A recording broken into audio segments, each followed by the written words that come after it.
Hello guys, പുതിയൊരു video ആയിട്ട് ഞാൻ വീണ്ടും എത്തിയിരിക്കുകയാണ്. അപ്പോൾ ഇന്ന് ഞായറാഴ്ച കൊണ്ട് തന്നെ വേറൊരു പണിയില്ലായിരുന്നു. റൂമിൽ ബോറടിച്ച് കട്ട പോസ്റ്റായിരുന്നു ഞങ്ങൾ. അങ്ങനെ പുറത്തോട്ട് ഇറങ്ങി കുറേ ഞാവൽപ്പഴം പഴുത്ത് വീണ് കിടക്കുവാണ് താഴെ. അപ്പോൾ ഞാവൽപ്പഴം പറിച്ചാലോ എന്നൊരു പ്ലാൻ ഉണ്ടായിരുന്നു. പക്ഷേ അത് ഏറ്റവും മുകളിലാണ്. അതിനാണെങ്കിൽ ഞങ്ങൾ മുകളിലത്തെ ഡോർ തുറന്ന് അങ്ങ് മുകളിലെ ടെറസിൽ കയറിയാൽ മാത്രമേ ഞാവൽപ്പഴം പറിക്കാൻ പറ്റൂ. അപ്പോൾ അത് പറിക്കേണ്ടതെന്ന് ഞങ്ങൾ വെച്ചു.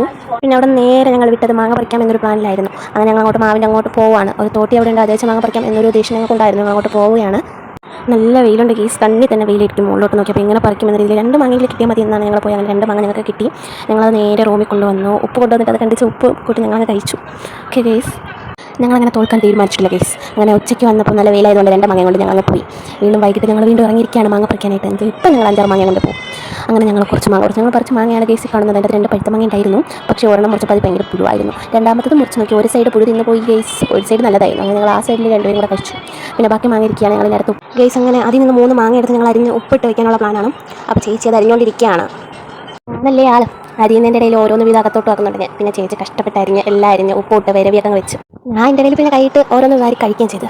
അങ്ങനെ ഈ മാങ്ങക്കുട്ടന്മാരെ നമ്മളിനി അടച്ച് മാറ്റി വയ്ക്കാൻ പോവുകയാണ് കേസ്. കുറച്ച് നേരം ഇരുന്നതിന് ശേഷം ഞങ്ങൾ അടുത്ത് കഴിക്കും. പിന്നെ അവസാനം ഞങ്ങൾ ഹോസ്റ്റലിൽ നിന്ന് ഇറങ്ങി ബിരിയാണി വാങ്ങാൻ പോകാമെന്നൊരു പ്ലാനിങ്ങിലായി. നേരെ ഹോസ്റ്റലിൽ നിന്ന് ഇറങ്ങിയ റോഡിലെത്തി. റോഡ് ക്രോസ് ചെയ്യാൻ നിൽക്കുകയാണ്. തേരാ പര വണ്ടി പോയിക്കൊണ്ടിരിക്കുകയാണ്. റോഡ് ക്രോസ് ചെയ്യാനും പറ്റുന്നില്ല. എന്തോ കഷ്ടം. അവസാനം ഞങ്ങൾ വിജയിച്ചു കേസ്. റോഡ് ക്രോസ് ചെയ്തിരിക്കുന്നു. ഇനി കടയിൽ പോയി ഒരു ബിരിയാണി പാഴ്സൽ പറയണമല്ലോ. പിന്നെ കടയിലെത്തി ബിരിയാണി പാഴ്സലും പറഞ്ഞ് കുറേ നേരം അവിടെ വെയിറ്റ് ചെയ്തു കേസ്. ബിരിയാണി കുറേ കഴിഞ്ഞിട്ട് വരുന്നില്ല. ലൈമും പിന്നെ പറഞ്ഞു. പിന്നെ ലൈമിൻ്റെ പൈസയും ബിരിയാണിയുടെ പൈസയും കൊടുത്ത് ബിരിയാണിയും കൈ വാങ്ങിച്ച് ഞങ്ങൾ തിരിച്ച് ഹോസ്റ്റലിൽ എത്തി കേസ്.